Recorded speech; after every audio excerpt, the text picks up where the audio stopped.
Good evening and welcome. My name is Laura Milner and I am the Chair of Voter Services for the Kittitas County League of Women Voters. It is my pleasure tonight to welcome you on behalf of the League as well as the Ellensburg Daily Record. Good evening and welcome. My name is Laura Milner and I am the Chair of Voter Services for the Kittitas County League of Women Voters. It is my pleasure tonight to welcome you on behalf of the League. That was different. I've never had that before. All right, to continue on. The Northern Kittitas County Tribune, the Kittitas County Chamber of Commerce, and the Associated Students of Central Washington University. To the Kittitas County Auditor Candidate Forum. I would like to take this opportunity to thank the League's production and post-production crew of Charlie Sorensen, Karen Raymond, and Dolores Irwin for making this event possible. Kittitas County League, a nonprofit in existence for over 50 years, has presented Candidates Night to help educate county voters since 1980. We are a nonpartisan, grassroots organization that never supports or opposes individual candidates or political parties. Our goal in hosting these events is to educate voters about candidates and their positions as they stand for election, because informed voters do make a difference.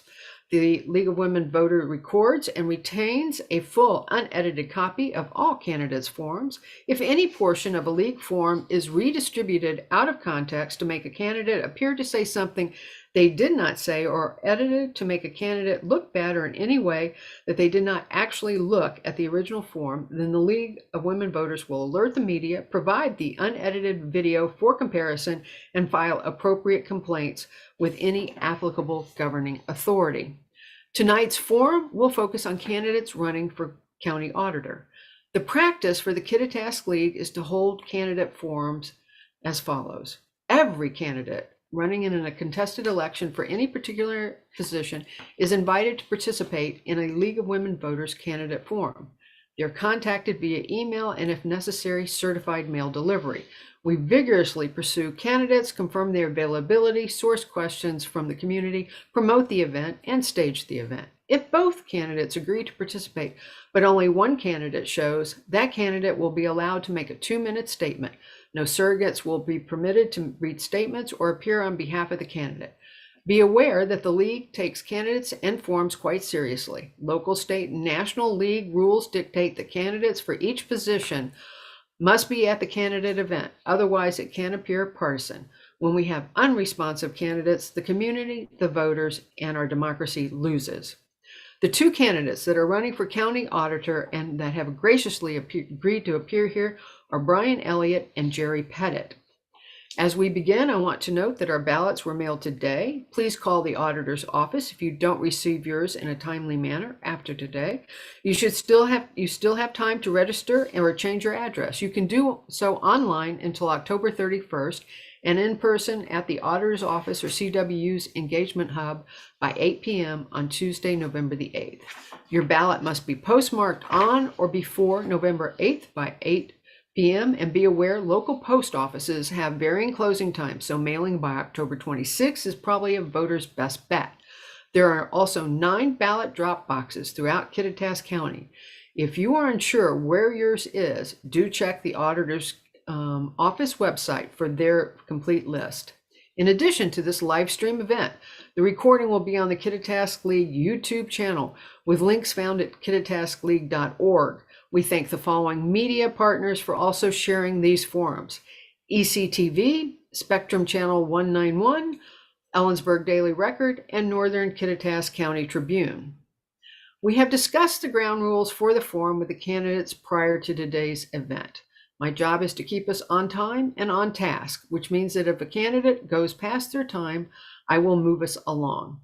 The candidates have the opportunity to make a 2-minute opening statement. Then we will ask 5 prepared questions that are sourced from the community. We provided these questions to the candidates a few hours ago, and they will have 60 to 90 seconds, depending on the question complexity, to respond to each question. Then we will move to up to 3 live stream audience questions, depending on time availability. The candidates will have 90 seconds to respond to each of these questions. The forum will conclude with a 60-second closing statement by each candidate. Should an opponent wish to rebut the response, they must signal they wish to do so. Once recognized, they have 30 seconds. Only one rebuttal per question will be permitted.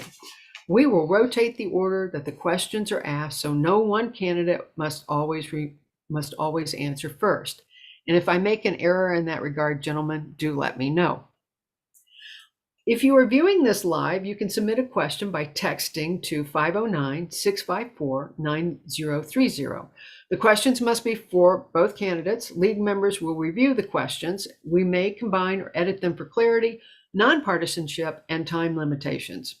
Our nonpartisan general voters guide has gone live on our website. The guide includes links to candidates' campaign websites, financial filings, completed candidates, League of Women Voters questionnaires, and more.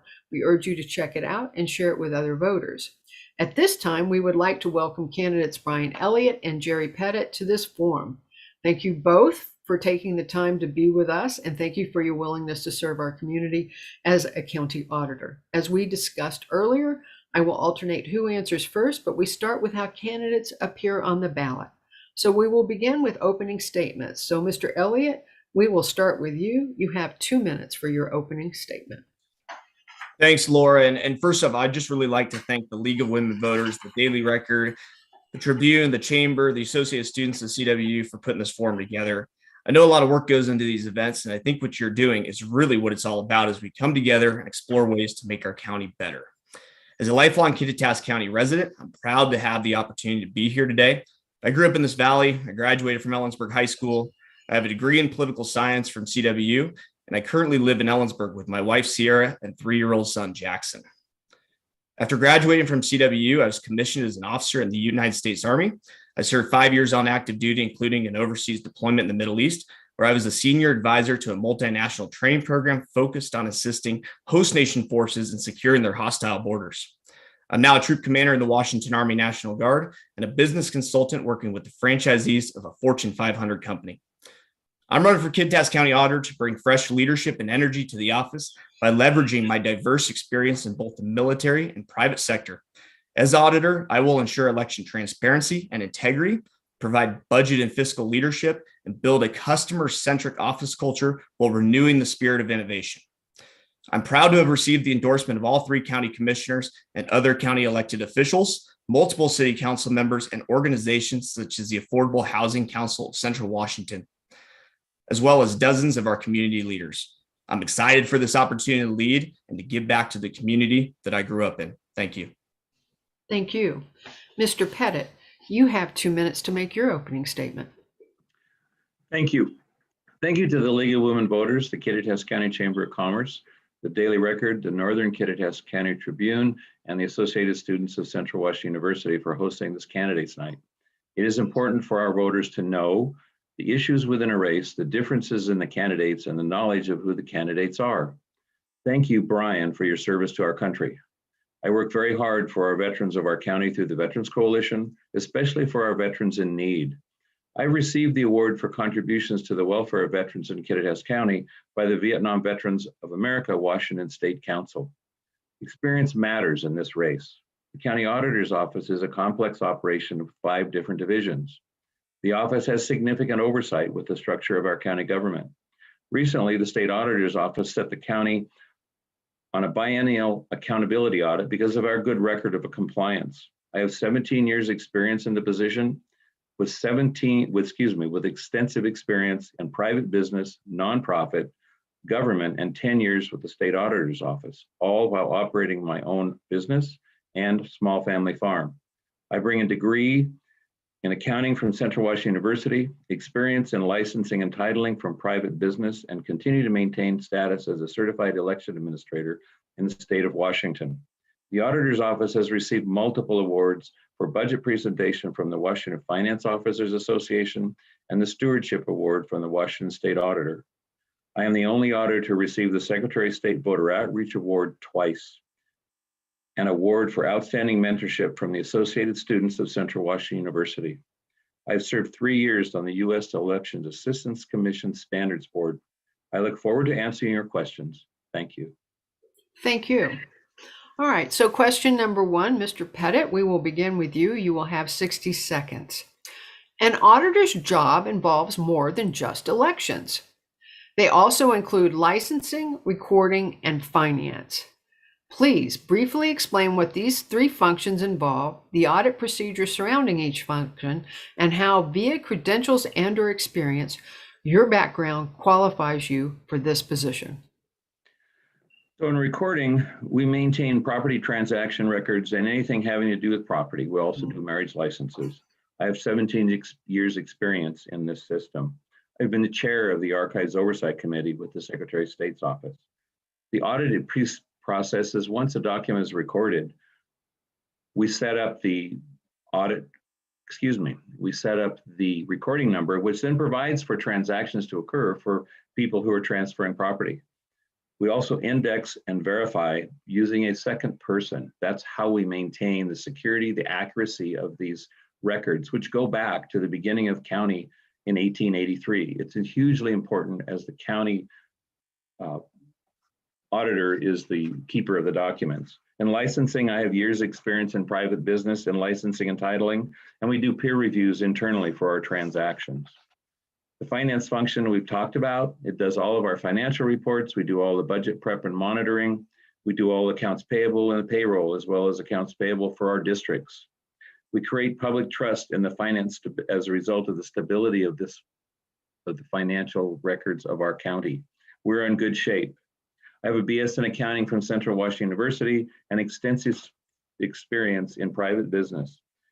These functions require diligence, patience, and attention to detail, providing customer service to the best of our ability, given the constraints and obligations of the office.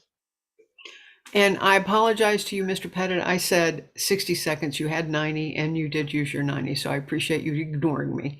Anyway, so all right. So I watched the timer. yes, that's great. Okay, so Mr. Elliott, to you, you will have 90 seconds. And the question is, an auditor's job involves more than just elections. They also include licensing, recording, and finance. Please briefly explain what these three functions involve, the audit procedures surrounding each function, and how, via credentials and/or experience, your background qualifies you for this position. Yeah, so just as Jerry alluded to, the auditor's office is one of the most dynamic of our county offices due to the variety of services and roles that we provide to the public, as well as internally within the county departments. So really, when I look at this, I break it down into the two non-election functional areas, which are budget and finance, and then our administrative customer-facing services. So for the budget and finance, there is a team of experienced and competent professionals. They're responsible for the planning, management of the county finances, to include strategic planning. They have a variety of additional functions: budget, payroll, grants, managing our fixed assets, and they really oversee the county budget process from beginning to the comprehensive report, and working with the state auditor's office to ensure that our taxpayer dollars are being accounted for and then spent to their intended purpose in accordance with state law. So I think in this role, it's really important to be proactive and working with the county departments throughout the entirety of that fiscal year to prevent issues from becoming audit findings. And then really the other series of roles that we talked about, that is the non-elections role, the administrative services of licensing and recording services. So I think really when we look at this, we need to look at it from a customer experience standpoint. And I think this is something I can really bring from my background in convenience retail. You know, do we have the right hours? Are we in the right days? Are we accessible online? Do we have the right type of outreach about this is the process for recording these documents, or coming down and getting your license? And then, of course, working with our sub-agents as well. Thank you. Thank you. All right, Mr. Elliott, we will begin with you for this question number 2. And you have 90 seconds. Much of the voting policies, processes, and procedures are governed. Much of the voting processes, policies, and procedures are governed by the state of Washington election laws. That said, what changes are within your purview? What would you suggest to reassure the voters of Kittitas County that our elections are free, fair, and secure, and equivalent to the best practices of the other counties in the state of Washington? What type of budget investment would be necessary to make these changes? Yeah, so I think it's true that much of the significant policies related to elections are governed by the state. Auditors do, though, have a significant amount of discretion in how we go to business around actually executing the elections process. Throughout this election, one of the most common questions that I get asked by voters is what are we doing to secure our elections processes? And I believe it is the duty of the auditor to do everything we can to safeguard and restore confidence in this process. And if elected, I think the best way to do that is I'm going to lead a comprehensive review of our current election processes and make that review transparent and open to the public. We're going to continue doing what is working well. And trust me, there's a lot that we're doing that's right. But we've also got to look, just like you said, Laura, at the other counties, and we need to change what can be improved by looking at those best practices. Some initial ideas for this include installing internal security cameras within the election center and on our external ballot boxes. Obviously, this would require a financial investment, reviewing our records retention processes, and potentially initiating automatic hand recount of a certain percentage of ballots at the precinct level to identify if there are anomalies. I will also work with the Association of State Auditors to continue pushing for better policies at the state level. Thank you. Thank you. Mr. Pettit, you will also have 90 seconds to repeat the question. Much of the voting policies, processes, and procedures are governed by the state of Washington election law. That said, what changes are within your purview? What would you suggest to reassure the voters of Kittitas County that our elections are free, fair, and secure, and equivalent to the best practices in the other counties of the state of Washington? What type of budget investment would be necessary to make these changes? So the voting procedures of Kittitas County are not only equivalent to the best practices of other counties, we set the bar, as evidenced by the voter outreach awards that the office has received. Certain procedures are within our purview. However, we work to be consistent within the state so that we have the best practices that we coordinate with all of the other counties within the state of Washington. Part of this depends upon the size of the county and the resources within each county, but we work together with all of the county auditors or within all the counties within the state to identify those practices and do the best we can to make them consistent throughout the state. The procedures, we constantly review our procedures and we build our budget accordingly based upon what our needs and potential changes are. Please read my 3 guest editorials on the League website. These talk about the different processes and procedures that we do that I put together in 2020 prior to the 2020 election.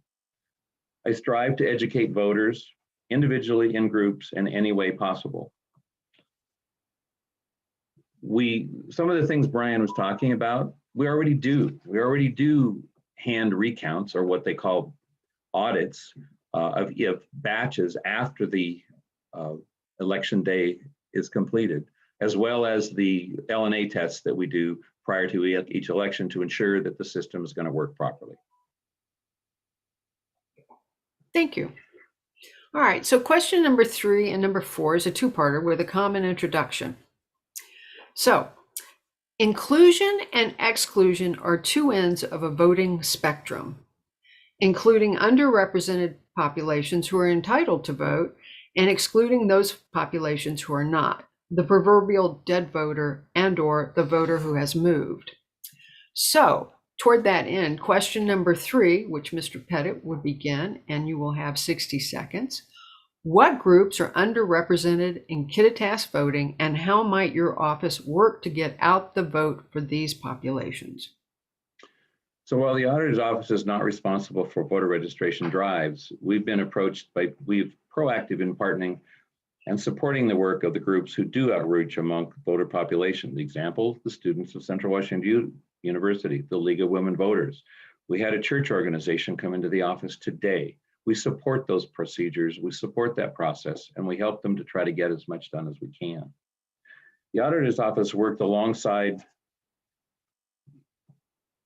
the League, as I said earlier, but we also, while the job is not the function of the auditor's office, we work really hard to develop these procedures. We work with disability resources. We work with civic engagement. We work with the LEAD. We work with the SCWU and the veterans groups. It's really hard to identify underrepresented voters within our county. When you look at the registered voters versus the number of population in the county, we're good. Thank you. All right, rereading the question, Mr. Elliott, you will have 60 seconds. What groups are underrepresented in Kittitas voting, and how might your office work to get out the vote for these populations? Yeah, so I think the most underrepresented population is currently our registered voters. The primary this year had less than 45% voter turnout. And I think we got to think critically here and look at the part of this is potentially due to the current environment in which there's this distrust around elections processes. And so I think, it's that first part, which is restoring confidence in the process. But then just like Jerry was talking about, it's being proactive and getting as much information out there as possible. And I'll give Jerry credit. I remember him working with the Associated Students when I was student body president back in 2013, 2014. But another way that we currently get that information out is through the voters pamphlet, which is excellent. But we should also review our processes to see if we can maximize that candidate representation in the pamphlet as evidenced by the number of empty spaces this year. Additionally, we can better engage the public with an enhanced website and social media presence to keep them informed about elections deadlines and ballot drop box locations. Thank you. All right, Mr. Elliott, we will begin with you for question number 4. You will have 60 seconds to respond. What policies, processes, and procedures would you suggest for excluding dead people and those who have moved from the county? Yeah, so Laura, let me be very clear. The auditor has a duty to ensure that every eligible vote cast is counted. And we should always be diligent about ensuring that only truly ineligible ballots are excluded. There are currently a variety of automatic and manual safeguards that are in place to catch these ineligible ballots. And while I believe that these safeguards are generally pretty good, they're not perfect. And I think a lot of this ties into the work that we could be doing with the Association of State Auditors to make these processes better, because they're really managed at that state level, especially in regards to our voter registration processes. Additionally, I'd just like to point out that registered voters in our community may bring individual ballot challenges of voter registration to the auditor's office per the RCW. In these instances, if the challenge meets the high burden of proof established in our state, then I will work with the canvassing board to ensure that that ineligible ballot is not counted. Thank you. Mr. Pettit, you have 60 seconds to answer the question. What policies, processes, and procedures would you suggest for excluding dead people and those who've moved from the county? We process and update voter registrations daily. We use obituaries, forwarding addresses, the National Change of Address System, Department of Health, LexisNexis, the Electronic Registration Information Center, ERIC, which compares voter registration databases and voter records within states and between states. We change these voters to inactive when we find these situations. We're working on it daily. We now have the statewide integrated voter registration system. We know where our voters are. We can manage this through how the voters move from county to county and then within and without of the state. That's what helps us monitor this process. When you talk about dead voters, did you know that someone could vote prior to the election day after they've received their ballot and then die, and it gets to get their ballot counted? So all of these things are important, and it's very important to follow our laws and rules of the state of Washington through this election process. Thank you. All right. Question number 5. And Mr. Pettit, you will have 90 seconds. The auditor's position is currently a partisan office. How would the office of the auditor be different if the position were nonpartisan? Would you support such a change? Interesting that we have 90 seconds for this question. Yes, I support the change. This change has been recommended through bills in the legislature several times in the last many, many years. The legislature has chosen not to take that step. It's upcoming in this session again. The auditors many times have been the ones supporting this, asking for representation in the legislature to bring these bills forward. We've never been able to get it there. We operate impartially, not in a partisan fashion, under the laws and rules of the state of Washington. It would eliminate political influence, which is really important when you have the person who runs election and manages elections in the county to not be partisan. That would be something that I would hugely support. I've constantly supported it, and we're working on that again in this next legislature. Thank you. All right, Mr. Elliott, you have 90 seconds. The auditor's position is currently a partisan office. How would the office of the auditor be different if this position were nonpartisan? Would you support such a change? Well, Laura, it's an interesting question because this year there's a very real possibility that an independent candidate could become our next Secretary of State. And of course, auditors at the county level can always choose to run as independents if they want to. I think it's important to understand, and I firmly believe that regardless of whether myself or Jerry wins, me as a Republican and him as a Democrat, we will both conduct ourselves in a professional and nonpartisan manner, fulfilling the duties of the office. I truly believe this. Although I like the idea of a nonpartisan auditor in theory, I think it is unrealistic. If we are being honest, we all know of supposedly nonpartisan local races that become de facto partisan because of the values and the ideals of the candidates and how they are aligned with the traditional parties. I think it is more important to have someone who executes the office with professionalism and can set aside their personal beliefs for the good of the county and the integrity of the process. Jerry and I both have that. Thank you. All right. We have been collecting questions from our YouTube audience. I want to remind you that we have time for only up to 3 questions. Our volunteers may have combined or reworded the questions to maintain nonpartisanship or for clarity. If we do not get to your question, remember you can always reach out to the candidates via email and ask them directly. So, Mr. Elliott, we will begin with you. You will have 90 seconds to respond to the question, and the question is, what would you do to improve election and ballot integrity, or do you think its integrity is already sufficient? Yep, great question. Laura, and great question to the resident out there who came up with it. So I think our processes here at a local level are pretty good. Again, I think it all starts with a comprehensive review, though, of what we're doing and looking at the things that are working well, which I think there are a lot of, and then also looking at things that I think we could be doing a lot better. And I do think there are some things in other counties that are working pretty well. Cowlitz County, the state auditor or the auditor over there, received the State Auditor of the Year award because of the innovative things that she's doing, leading the way. And I think that requires us to think a little bit more outside the box and to really look at where voters are at these days. I mean, again, I'll reiterate that the question I get asked by both people who would identify as traditionally liberal and traditionally conservative is around elections. There's a lot of concern out there. And I think at the end of the day, even if our processes were 100%, we have a duty to meet that concern head on, right, and address it. And the way to do that is a comprehensive review of our processes, bring the public in, let them see what we're doing better, and then make those changes that need to be made to make the process better. So thank you. Thank you.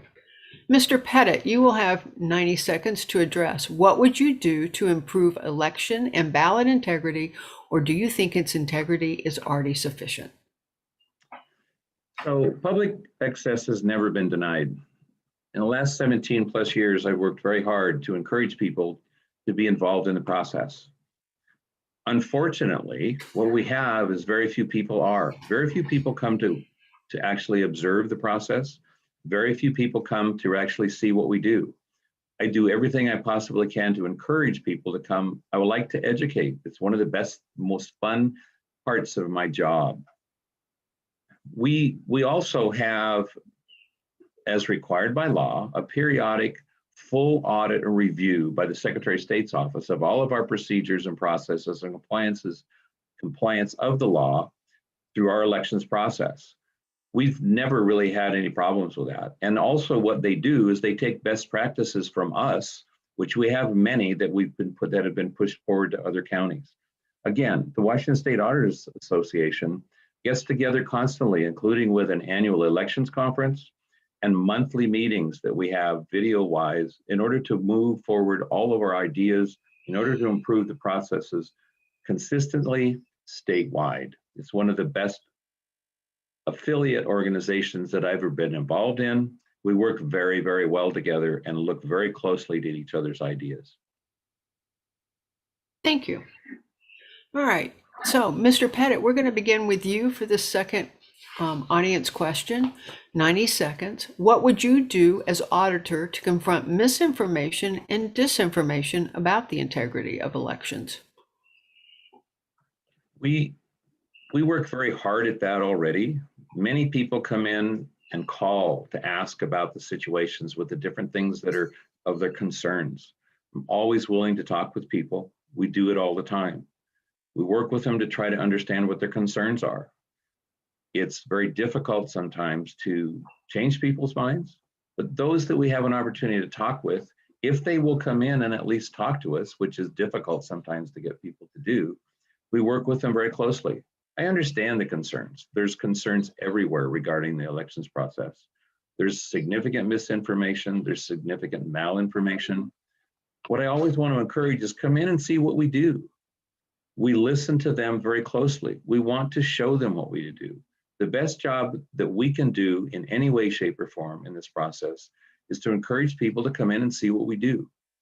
Without that, people don't have the knowledge, and the knowledge of how the system works, the knowledge of how the procedures we have in place, the knowledge of the laws and the requirements of the state of Washington, as well as the federal government, are so important in this process. We follow them closely. It's very important to ensure that we follow these laws, follow the rules, do best practices as best possible in order to make sure that our election system is correct. It's been tested 4 times, 4 complete hand recounts, all 4 exact. Thank you. All right, Mr. Elliott, we're going to ask you the same question, and you have 90 seconds. What would you do as auditor to confront misinformation and disinformation about the integrity of elections?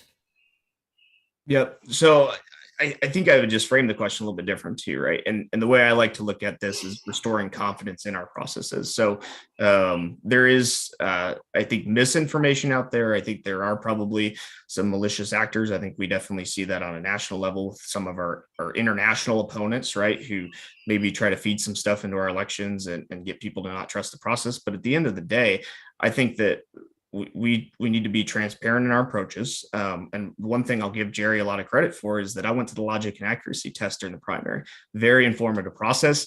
I wish more people knew about it, right? It is open to the public, but those are the types of things that I think we can do a better job about getting the word out and say, hey, this is how we go to business and how we work with elections. And then I think also taking those concrete measures. I mean, I think looking at our physical security measures and maybe making that budgetary investment, I think that could give a lot of people a lot more trust and confidence in the processes. And the misinformation, disinformation, it'll go away when people have the full understanding and the full trust of what's happening with our elections.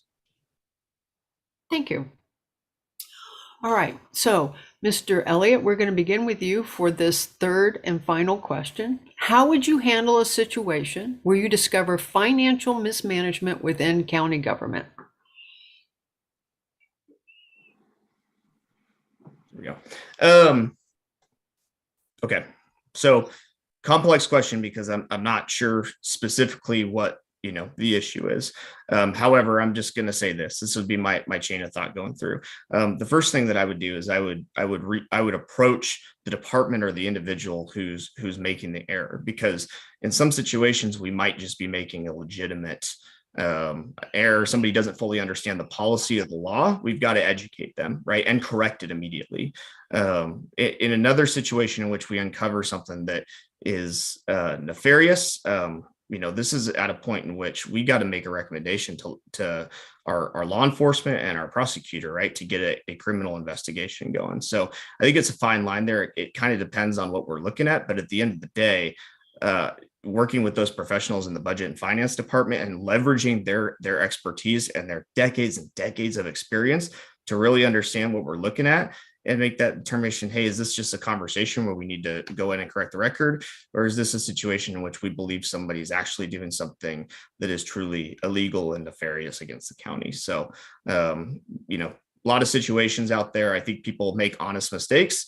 At the end of the day, though, the auditor's office, working with those budget and finance professionals, those experts, it's really our job to make sure we safeguard the taxpayer dollars and that we're following all the policies and applicable state laws.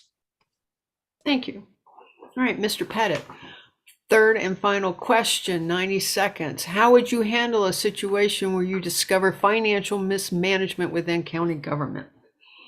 This is something that unfortunately I've been involved with many, many, many times. 10 years with the state auditors provided interesting opportunities maybe to work through this process. It's very difficult, and when you find it, it's hard to work through. I've also worked through a few of them within our own county government. State law requires You notify the state auditor's office once you determine that this possibility exists. The next step is to work with the department head or whomever seems to be the appropriate person or division to identify whether or not this actually occurred. Many times it means an investigation, but sometimes the information and the documentation is already there.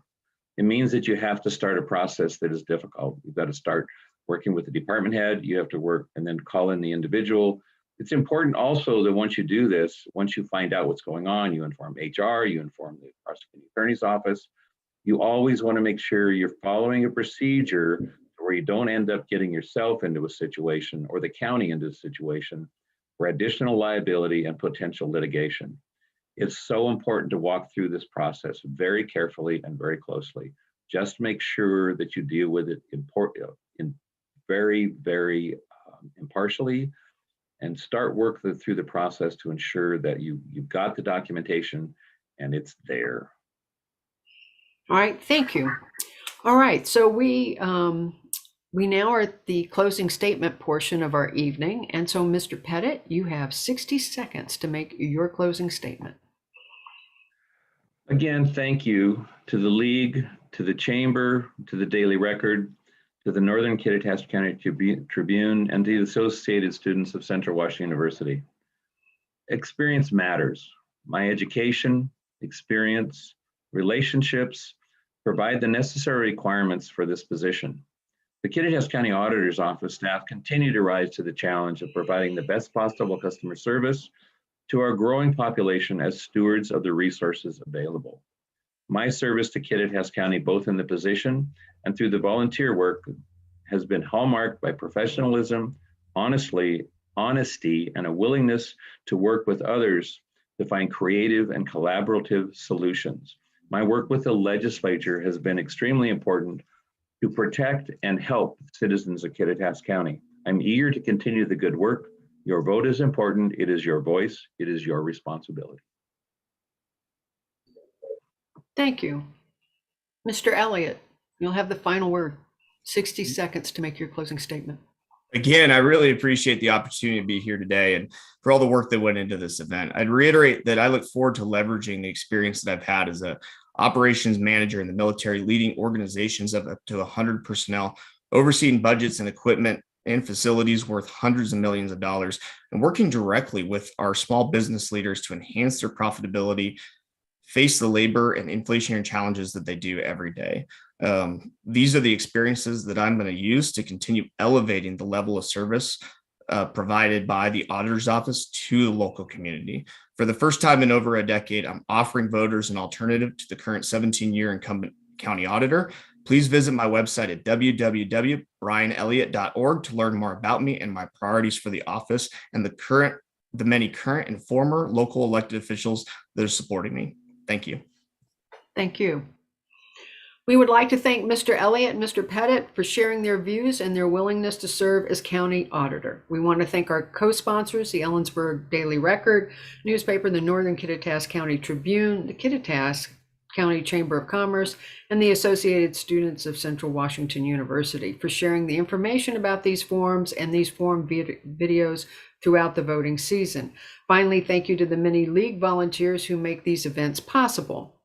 To get more information about all candidates running in the 2022 general election, the Kittitas League has created a nonpartisan online voters guide where you will find links to the candidates' websites and other helpful resources. You can also get information at vote411.org, the Kittitas County Auditor's Office, and at the Washington State Secretary of State's office.